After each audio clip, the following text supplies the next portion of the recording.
Welcome to the deep dive. Today we're going to really try to understand one of the most fundamental concepts in quantum mechanics. Okay. Coherence. Yeah. And for this deep dive, we're going to be taking a close look at an essay called Coherence, Fundament der Quantentechnologie by Jörg Schneppert. Interesting essay. And I think it's a great place to start. yeah, it's a really fascinating piece because it helps us understand why coherence is so crucial, not just for like the theoretical weirdness of quantum mechanics, Right. but for how technologies like quantum computers and even new materials are actually being developed. Exactly. It's the bridge between the theory and the actual reality of what we can build with quantum technology. So to kick things off, what exactly is coherence? I mean, Schneppert gives us a formal definition. Right. The ability of a quantum system to maintain wave phenomena like interference and superposition. Yeah, it can be a bit of a mouthful. But for our listeners, let's make it a little more concrete. Yeah, let's paint a picture. Right. Like imagine two waves, coming together perfectly and they create this like bigger, more powerful wave that's coherence in action. But if those waves get out of sync, the whole thing kind of falls apart. Yeah, it all collapses. That's decoherent. Yeah, that's a great way to visualize it. And Schneppert really hits on that too, how this idea of coherence is really like the backbone of so much of what makes the quantum world so unique. It really is. And today we're going to explore how coherence is tied to things like wave-particle duality. Yeah. Why the phase relationships between these quantum waves are so important. Right, crucial. What causes that wave to collapse or, decoherence, as we've been talking about, and how scientists are actually working to measure and even prolong coherence because it is so fragile. It really is. And I think what's amazing is that Jörg Schneppert manages to explain all this in a way that's both really rigorous, but also accessible. Yeah. And so I think for this deep dive, it's a perfect starting point to unpack this idea. It is a great starting point. And I think to start, let's unpack one of the most mind-boggling concepts in all of quantum mechanics. Okay. And that is the wave-particle duality. Right. So we're talking about this idea that particles like electrons can behave like waves. Right. And Schneppert really emphasizes how this seemingly paradoxical idea is fundamentally connected to coherence. It's wild to think about. I mean, it is. An electron can be both a particle and a wave. Yeah. It's almost like it can be in two places at once. Exactly. And that's where superposition comes in. Okay. So think about the double slit experiment, that classic experiment. Yeah. You fire electrons at a barrier with two slits in it. Right. And instead of behaving like tiny marbles, passing through one slit or the other, they create this interference pattern like waves overlapping. Yeah, it's like they're going through both slits at the same time. Exactly. And that's because, thanks to coherence, each electron is in a superposition of states. It's passing through both slits simultaneously. So it's not just that it's in two places at once. Right. It's like it's in both states at once. Precisely. It's a mind-bending concept. And this is only possible because of coherence. Coherence is what allows for this superposition, this ability to exist in multiple states at the same time.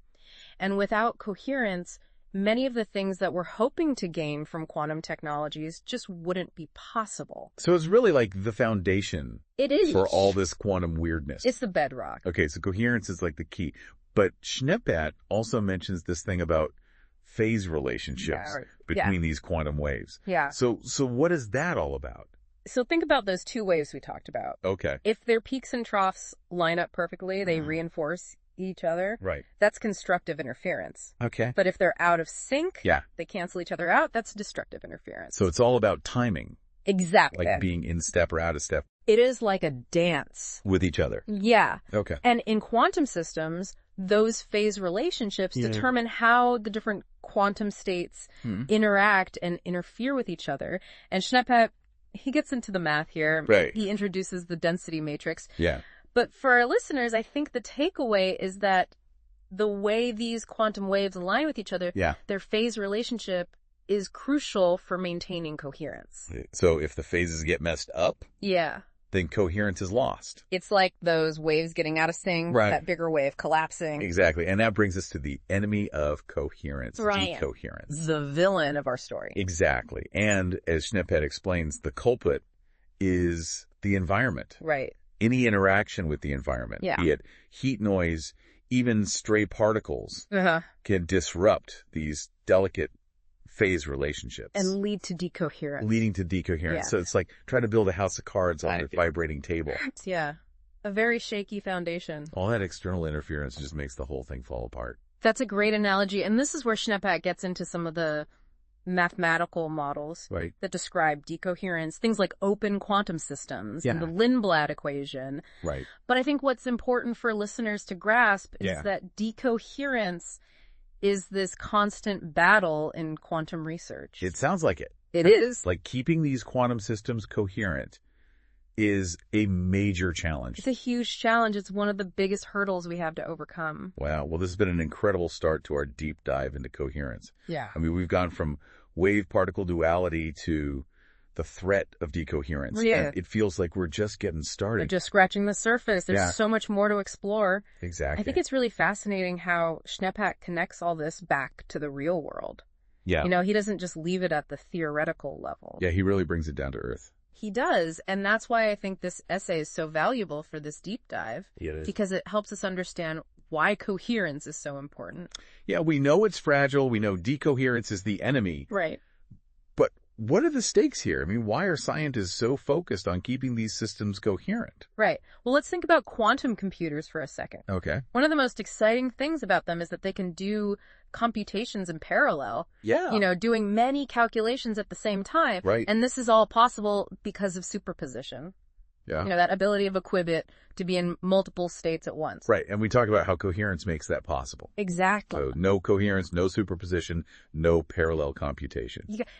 Schneeppach really hammers this home. Coherence is the foundation of quantum computing. Okay. Without it, those qubits would just be regular bits, you know, flipping between 0 and 1, and then we're back to classical computers. Okay. So it's all about preserving that delicate state, keeping those qubits coherent for as long as possible. As long as we can. But we know it's an uphill battle against decoherence. It is. So what are some of the strategies that scientists are using to fight this? So Schneeppach outlines a few key areas of research, and one that I find really exciting is the development of better materials and qubit architectures, for example. There's a lot of buzz around topological qubits. Topological qubits. Yeah. I mean, that sounds pretty out there. It does. It's based on this fascinating area of mathematics called topology, which deals with shapes and their properties. And what's remarkable is that these topological qubits, they use something called topologically protected states. Okay, break that down for me. I mean, what are topologically protected states and why are they so beneficial when it comes to coherence? So these are quantum states that are naturally more resistant to environmental noise and decoherence. Okay. It's like, imagine a knot that's tied so tightly that it's almost impossible to untie, even if you shake it or pull on it. Yeah. So these states are kind of knotted in a way. They are. That makes them less susceptible to those environmental interactions. Exactly. And that's why they hold so much promise for building more stable quantum computers. Yeah. Schneeppach also talks about diamond-based systems. Diamonds, like the gemstones. Yes, diamonds, it turns out, have these really unique properties that make them incredibly useful for quantum technologies. Interesting. Specifically, there are these defects in a diamond's crystal structure called nitrogen vacancy centers. Okay. And these NV centers can act as incredibly stable qubits. So the imperfections are actually a good thing in this case. Exactly. They create these little pockets where we can trap and manipulate individual electrons. Right. And what's amazing is that these NV centers can maintain coherence even at room temperature. Wow, room temperature, that's a big deal. It is huge because most quantum systems need these super low temperatures, you know, close to absolute zero just to stay coherent. Yeah, so room temperature quantum devices, I mean, that would open up so many possibilities. It would make them much more practical and accessible. Yeah, so new materials like these topological qubits and diamond-based systems. Yeah. I mean, that's one approach. Right. But what other strategies are scientists looking at? So another critical area is quantum error correction. Okay. Remember, the idea here is to spread the information of a logical qubit across multiple physical qubits. Right. So you're creating this redundancy and making the system more resilient to errors. So it's like having backup copies of your data. Exactly. But on a quantum level. Precisely. And Schneeppach talks about some of the challenges here. Yeah. You know, like managing all these physical qubits can get pretty complex. Right. But the progress that's being made is really exciting. So it's a combination of finding better materials, developing these robust error correction techniques. Right.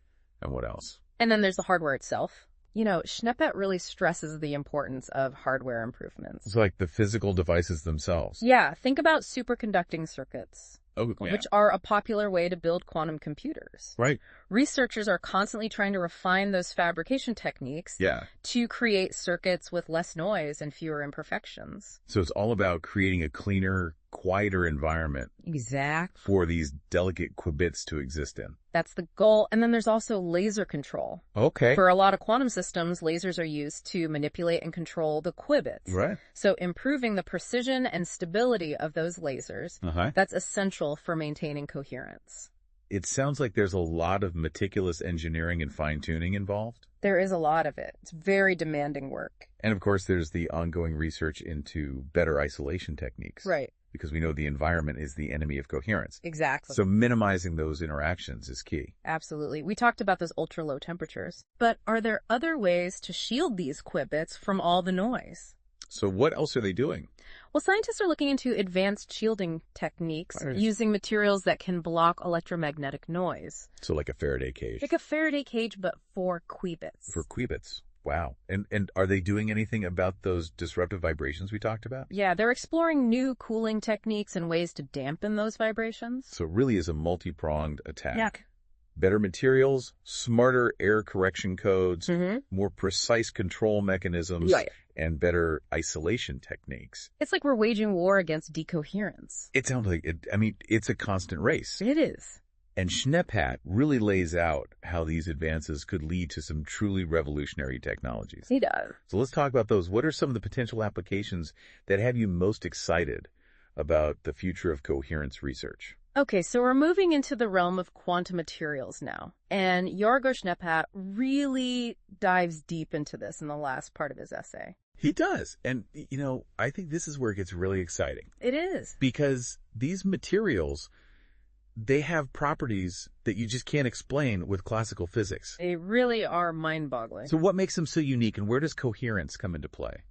Well, quantum materials, they get their weird properties from the collective behavior of their electrons and atoms. Okay. It's all governed by the laws of quantum mechanics. So it's like the whole material is acting like one giant interconnected quantum system. That's a great way to put it. And as Schneppet points out, coherence is absolutely crucial for many of these strange properties. Okay, so he's focusing on superconductors and topological insulators. Right. Those are two of the most exciting examples. So let's talk about superconductors. We've touched on them before. Yeah. But remind us what makes them so special and how does coherence fit into the picture? So in a superconductor, electrons, they pair up, they form these things called Cooper pairs. Right. And they move through the material with absolutely no resistance. So no energy loss, no heat generated. None whatsoever. And that means we could have incredibly efficient energy transmission. Exactly. It's like an electrical superhighway where electrons can just zip along without any traffic jams. So it's all thanks to these Cooper pairs. It is, and the key is that they stay coherent. Okay. This allows them to flow effortlessly as a single unified quantum state. So it's like they're all moving in perfect harmony. Exactly, avoiding any collisions or obstacles. And Schneppet points out that if you mess with this coherence, like if you heat up the material, you can actually destroy the superconducting state. You break the spell and it becomes an ordinary conductor. Wow, so maintaining that delicate dance of electrons. It's essential. Is really the key. It is the heart of superconductivity. Okay, so what about these topological insulators Schneppet mentions? Oh, they're fascinating. They sound pretty sci-fi to me. What they do a bit, right? So in a way, they're the opposite of superconductors. Okay. They conduct electricity, but only on their surface. Their interior remains an insulator. So it's like they have this invisible shell. Yeah. That conducts electricity. That's a great way to visualize it. It's pretty wild. It is. And this bizarre property comes from a mix of the material's topology, which is a mathematical way of describing its shape and how it's connected, and the coherence of its electron states. So the shape of the material plus those coherent electrons creates this conductive pathway on the surface. That's it. And what's really exciting is that this has huge implications for building more robust quantum devices. Okay, I know so. Because those conducting states, they're topologically protected. They're less vulnerable to noise and decoherence from the environment. So these topological insulators, They're like the armored tanks of the quantum world. I like that analogy. They can withstand all that external chaos. They're tough. And Schneeppat really only scratches the surface of what's possible with quantum materials. It's incredible to think that we could create technologies that we can't even imagine yet. It is mind-blowing. Just by harnessing coherence in these new materials. And as Schneeppat so eloquently explains, understanding coherence isn't just some abstract scientific pursuit. Yeah. It's the key to unlocking a future filled with all these amazing technologies. More powerful quantum computers.